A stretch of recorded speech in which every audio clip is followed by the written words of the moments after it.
بلع مخان تراي أخول يخونن معز بلع كتخون هم زلكا معز دما عشاك تمثل كم زلكا مفلاتي تعبي طباب عشا ممثال مالت نفع تواسع مخان مالتيو أو وشتها حياة أم بسقينكا أبدقاقن كم لوه بقع مغراب إزمي لازي كاب زيد اللي كركريد حنكا كاب قني كلا خلالخا نبعو تخدمه بسلام يبزحكا سلازي حدا جزي تشناف مسيلخا حلف زي تفلت مسيلخا صني الخا سمع لوه مسيلخا في الشغبل زقانو الخسبات إزس انتاي كم تسيلو كنعوها خلو اتنعقاتو نعاها عابي عدليو صلاة خان زقانو الخان كاب آتم استحاتخا خوين مس سمعهم نسخا سلام تركب نعوم دما بسلت تساقرو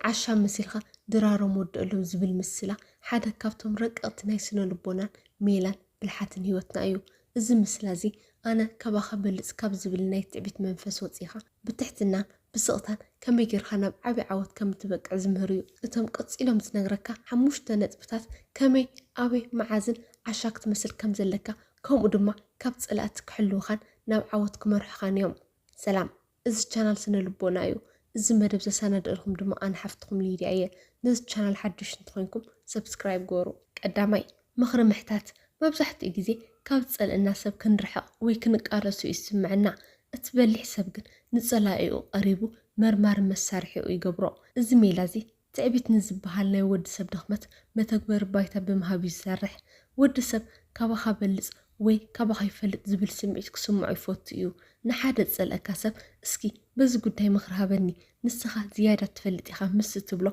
اتي قبل لي خازنبر نايت سمعت بونبو ناب نايل على سمعت يغير ابت ساعتي نص نعها كم سقات زيكونس كم حدا حقا زدلي وي عشا يريريكا حدا سب مخرك بخلو نعها طرا يكون نزمهر زلو بتزاوري من قد بعلو كم زحسب يزريكا زلو نسو زهبكا مخري ناتو ناي سرح فلسفنا ناتو ناي عوت قمرن ناتو ناي تنقاقي ميلانيو نس خادما بتحتنا الناس معها نسو انت عين سلتي تقام انت اذا فرحو كأند حيلوس أبيو زبل حتتات ملس ترخبلو نتسأل إخان مسعر كابز زعب حبريتا يلن حدا سب ممهرها خوين مخركبه كامس جمرة نعاخا كاسيكا أي خدنيو مغنياتو نعاخا مساي مالت نتس نسو زبكا مخري ويفرياتو كم متفاس لزغطرو عشا مسيلخا مخر محتاتخا نتسأل إخان نبحلو يخيقيرو نسو نعاخا كمهركان كمرحكان سلزدلي قال السبات قبل إليخا تساقم كيفوترو ككالا خلال خي جمر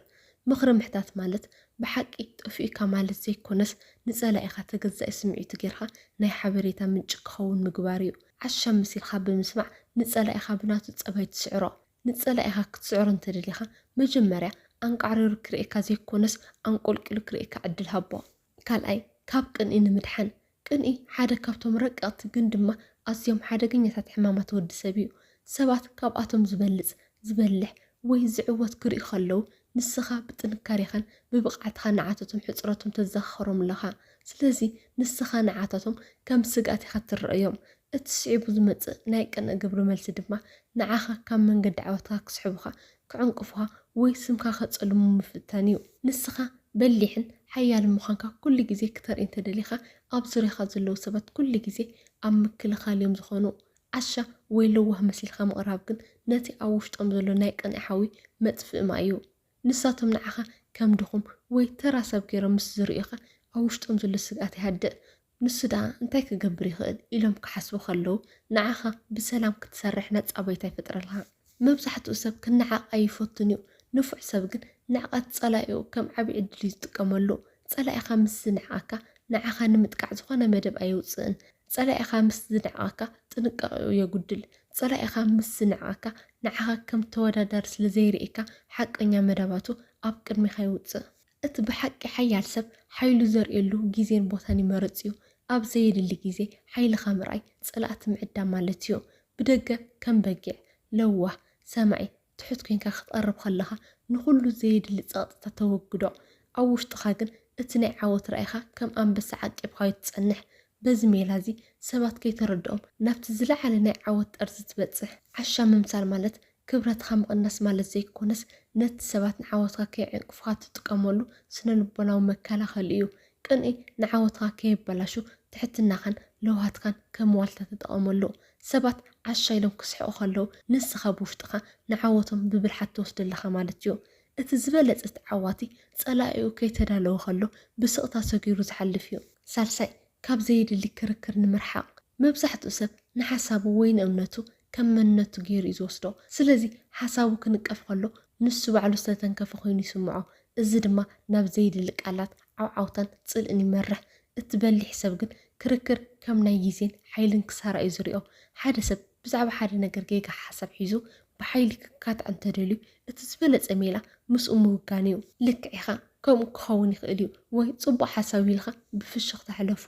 ክርክር ንክቕፅል ክልተ ተፃራርቲ ሓይልታት የልዮ ንስኻ ልክዕ ኢኻ ምስ እትብል እቲ ክርክር ዝነደሉ ባይታ ይጠፍእ ንሱ ንዓኻ ንምስዓር ተዳልዩ ክመፅእ ከሎ ንስኻ ቅድም ተሰዒብካሉ ስለ ዘለኻ ካብኡ ንላዕሊ ዝገብሮ ነገር የብሉን ብኡ ንብኡ እቲ ክርክር ይሃድእ ንሓደ ዓሻ ወይ ትዕቢተኛ ሰብ ንምእማን እተጥፍኦ ሓንቲ ሰዓት ካብ ሂወትካ ተሰርቀት ሰዓት እያ እቲ ሰብ ክርድኦ ዘይደሊ እንተኮይኑ ንዕኡ ንምእማን ምፍታን ባዕሉ እሽነት እዩ ዓሻ መሲልካ ስማዕ ተቐበል ድማ በዚ ድማ ነቲ ክባኸን ዝነበሮ ሓይልኻ ናብቲ ንዓኻ ዝጠቅም ስራሕኻን ዕላማኻን ተውዕሎ ሓቀኛ ተዓዋቲ ንክርክር ሰዓረ ዘይኮነስ ንግዚኡ ብግቡእ ዝተጠቐመሉ እዩ ሰባት ክከራኸሩኻ ከለዉ ንስኻ ስቕ ምባልካ ወይ ልክዕኻ ምባልካ ንዓታቶም ከም ሰዓሩኻ ኮይኑ ክስምዖም ይኽእል እዩ ንስኻ ኣብ ውሽጥኻ ሓቂ ምሳኻ ከም ዘላ እናፈለጥካ ንዕኦም ፍቃድካ ናይ ውሽጣዊ ርእሰ ተኣማንነትካ መርኣያ እዩ ንዓይ ንምእማንካ ግዴታ ይብለይን ዝብል ዓብይ መንፈሳዊ ልዕልና እዩ ሰባት ተሸናፊ ኢሎም ክሪኡኻ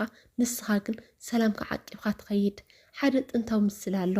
ምስ ሓሰማ ኣይትቃለስ ንስኻ ትረክስ እቲ ሓሰማ ግን ባህ ይብሎ ምስ ሓደ ዓሻ ሰብ ክትከራኸር ከለኻ ንስኻ እውን ናብቲ ናቱ ደረጃ ተወርድለኻ ማለት እዩ ዓሻ መሲልካ ምሕላፍ ግን ካብ ትረሳሕ ሜዳ ክርክር የውፀካ ፅሬት ኣእምሮኻን ልብኻን ትሕሉ ማለት እዩ ካብ ዘይድሊ ክርክር ምርሓቅ ማለት ሓሳብካ ምግዳፍ ማለት ዘይኮነስ ንሓሳብካ ዝምጥን ተኻትዕምርካ ማለት እዩ ዘይርድእካ ሰብ ልክዕ ኢኻ በሎ ንስኻ ግን ብሰላም መንገዲ ቀፅል ኣብ ክርክር ክትስዕር ዝኽእል ብሉፅ መንገዲ ነቲ ክርክር ምውጋድ ጥራይ እዩ ራብዓይ ገንዘባዊ ፀቕጢ ንምውጋድ ገንዘብ ሓያል ፀጋ እዩ እንተኾነ ግን ኣብ ማሕበራዊ ሂወት ክልተ ገፅ ዘለዎ ሰይፊ እዩ ሃብትኻ ብግልፂ ምርኣይ ናይ ብዙሓት ሰባት ኣቓልቦ ይስሕብ እዚ ኣቓልቦ እዚ ድማ መብዛሕትኡ ግዜ ካብ ኣድናቆት ዝሓለፈ ተፀጋዕነትን ትፅቢትን እዩ ዝወልድ ሰባት ብዙሕ ገንዘብ ከም ዘለካ ምስ ፈለጡ ከይተረድኦም ንዓኻ ከም ሰብ ዘይኮነስ ከም ፀጋ ወይ ከም ባንኪ ክሪኡኻ ይጅምሩ ምስ ዕሮትካ ወይ ቤተሰብካ ክትኸውን ከለካ ኣለኒ ካብ ምባል በጀት ሒዘ ዝንቀሳቐስ ወይ እዚ ወርሒ እዚ ቁሩብ ፀጊምኒ ይበል እዚ ቃል እዚ ንዓኻ ካብቲ ንኩሉ ዝኸፍል ሰብ ዝብል ስነ ልቦናዊ ፀር የውፅአካ ሰባት ብዛዕባ ገንዘብካ ክሓስቡ ዘይኮኑስ ንሳኻ ብዛዕባ ዘለዎም ግዜን ዕላልን ጥራይ ከተኩሩ ይገብሮም ካብቲ ኩሉ ዝምነዮ እዩ ንኩሉ ዓይነት ሰብ ይስሕብ ሓቀኛ ዓርክን ጥቕሚ ጥራይ ዝደሊ ሰብን ንምፍላይ እቲ ዝበለፀ ሜላ ምፅጋም እዩ ፀገም ኣለኒ ወይ ገንዘብ የብለይን ኢልካ ክትዛረብ ከለካ እቶም ንገንዘብካ ጥራይ ዝፈትውካ ሰባት ቀስ ኢሎም ክርሕቑ ይጅምሩ ምክንያቱ ካባኻ ዝረኽብዎ ጥቕሚ ስለዘየለ እቶም ብሓቂ ንዓኻ ዝፈትውካን ኣብ ፀገምካ ክኾኑካ ዝኽእሉ ሰባት ጥራይ ኣብ ዙርያኻ ይተርፉ እዚ ብልሓት እዚ ሂወትካ ካብ ደመኛታት ጥቕሚ የፅርልካ ብዙሕ ግዜ ኣዝማርካ ወይ ዕረኽትካ ንሱ ደኣ ብዙሕ ኣለዎ እንታይ ክገብሩ እዩ ብምባል ገንዘብ ክሓቱካ ይኽእሉ እዮም እንተዘይብካዮም ድማ ጭካነ ይስምዖም ቀዲምካ በጀት ሒዘ ዝንቀሳቐስ ብምባልካ ሰባት ናባኻ መፅዮም ካብ ዓቕምካ ንላዕሊ ክሓቱካ ይሓፍሩ ንስኻ ድማ ብዘይ ፀቕጢ ስምዒትን ሕፍረትን ንመን ክትሕግዝ ከም ዘለካ በዓልካ ትውስን ሃብትኻ ምስጢር ምስ ዝኸውን ዓለም ንዓኻ ብትሕትና ትርእካ እዚ ድማ ንጥፈታትካ ብዘይ ዝኾነ ተዓዛብ ክትፍፅም የኽእለካ ኣብዚ ባንካ ናይ ሰባት እፅቢት የለን ኣብ ልዕሊኻ ናይ ቅንዕ ዓይኒ የለን ናይ ምውሳን ናፅነትካ ኣብ ኢድካ ይኸውን ዓሻ መሲልካ ድራሮም ወደሎም ዝብል ምስላ ኣብዚ ቦታ እዚ ዝያዳ ይሰርሕ ሰባት ንዓኻ ከም ተራ ወይ ትሑት እቶት ዘለዎ ሰብ ገይሮም ክሪኡኻ ንስኻ ግን ብውሽጥኻ ሃብትኻ ተጠሪ እቲ ሓቀኛ ሃብቲ ኣብ ባንክ ዘሎ ኣሃዝ ዘይኮነስ እቲ ንዓኻ ዝኸበበካ ሓቀኛ ፍቕሪ ዕረኽትን ውሽጣዊ ሰላምን እዩ ሃብትኻ ኣብ ሚስጥር ይኹን ሓልዮትካ ግን ኣብ ግብሪ ይረአ ሓምሻይ ውጥንካ ሚስጥር ንምግባር ኣብ ግዜ እዚ ብዙሓት ሰባት ሓሳባቶምን መደባቶምን ገና ከይተተግበሩ ንዓለም ክዛረቡ ይጓዩ እዮም ይኹን እምበር እቲ ብሓቂ ዝዕወት ሰብ ግን መደባቱ ከም ሓደ ክቡር ሽልማት ኣብ ውሽጡ ሳጹን ዓቂቡ እዩ ዝሕዞ ውጥንካ ሚስጥር ምግባር ማለት ዕላማኻ ንምስኻዕ እትጥቀመሉ ስነ ልቦናዊ መጋረጃ እዩ ሰባት ብዛዕባኻ ዘለዎም ግምት ንምቁፅፃር እቲ ዝበለፀ መንገዲ ንመደባትካ ከም ተራ ነገር ጌርካ ምቕራብ እዩ ዓብይ ንግዳዊ ስራሕ ንምጅማር ትዳሎ እንተለካ ሰባት እንታይ ትገብር ኣለኻ ኢሎም ክሓቱኻ ከለዉ ኣይፋልን ገለገለ ነገራት ንምፍለጥ ጥራይ ዝፅዕር ዘለኹ ወይ ንመዘናግዒ ይበሎም። ምክንያቱ ሰባት ሓደ ነገር ንመዘናግዒ ምዃኑ ምስ ዝሰምዑ ኣይግደስሉን እዮም፣ ስግኣት እውን ኣይፈጥረሎምን እዩ። እዚ ድማ ካብ ናይ ሰባት ነቐፌታን ኣይሰልጠካን እዩ ዝብል ተስፋ ዘቑርፁ ዘረባታትን ብነፃነት ክትሰርሕ ዕድል ይህበካ። ሓደ ጥንታዊ ምስጢር ኣሎ። መደባትካ ምስ ትዛረብ ኣእምሮኻ እቲ ዓወት ቀደም ከም ዝተረጋገፀ ገይሩ ይወስዶ። ሰባት መደባቶም ንኩሉ ሰብ ዝዛረቡ ካብ ሰባት ዝረኽብዎ ናእዳን ምትብባዕን ናይ ሓሶት ዕግበት ይህቦም። እዚ ድማ ነቲ ብሓቂ ክሰርሐሉ ዘለዎም ድራኽ የግድሎ። ብኣንጻሩ መደባትካ ምስጢርካ ጌርካ ምስ ትሕዞ እቲ ክዕወተልን ዝብል ውሽጣዊ ፃቕጢ ንስራሕካ ዝኸውን ሓይሊ ይኾነካ። ሓደ ዘርኢ ኣብ ውሽጢ መሬት ተቐቢሩ ከሎ እዩ ብሰላም ዝበቅል። ገና ከይበቐለ ኩሉ ግዜ ኩዒትካ እንተውፂኻዮ ግን ይነቅፅ። መደባትካ ገና ከይተተግበሩ ምስ ትዛረብ ፀላእትካ ወይ ተወዳደርትካ መንገዲ ክዓፁልካ ግዜ ትህቦም ኣለካ። ዓሻ መሲልካ ብምስጢር ምስ ትሰርሕ ግን ፀላእትካ ንዓኻ ከም ተወዳዳሪ ኣይርኢኻን እዮም። ብዘይ ጥርጣረ ንዕላማኻ ክትሃንፁ ትፀንሕ። እቲ ዝዓበየ ዓወት ሰባት ፈፂሞም ኣብ ዘይተፀበዩሉ ግዜ እቲ ጭቡጥ ዓወት እዩ። ስራሕካ ምስ ተዛዘመ ጥራይ ሰባት ክፈልጡ ከለዉ ክልተ ነገር ይፍጠር። ሓደ ንዓወትካ ክዕንቀፍሉ ዝኽእሉ ዕድል የለን፣ ምክንያቱ ተፈፂሙ እዩ። ክልተ እቲ ድንገታዊ ዓወትካ ኣብቶም ዝነዕቑካ ዝነበሩ ሰባት ዓብይ ስንባደን ኣኽብሮትን ይፈጥር። መደባትካ ምስጢር ምግባር ማለት ንውፅኢትካ መድረኽ ምሃብ፣ ንመንገዲ ዓወትካ ግን ምስጢር ምግባር ማለት እዩ። ዓሻ ምምሳል ማለት ንርእስኻ ምውራድ ማለት ዘይኮነስ ንኩሉ ሰብ ከምቲ ዝደልዮ ኮንካ ቀሪብካ ዕላማኻ ምውቃዕ ማለት እዩ። ልቢ ብርሃን፣ ገጽ ድማ ዓሻ ምዃን ብስለት እዩ። ዓሻ ምምሳል ድኹም ምዃን ማለት ዘይኮነስ ንናይ ገዛእ ርሳሕ ስምዒትን ትዕቢትን ተቆፃፂርካ ንናይ ካልኦት ድኽመት ዓወታት ትጥቀመሉ ብልሓት እዩ። ንሎሚ ዘዳለኸልኩ መደብ እዚ ይመስል። ኣብ ዝቕፅል ቪድዮ ብካልእ ኣገዳሲ ኣርእስቲ ክሳብ ንራኸብ ሰላም ፀንሑ።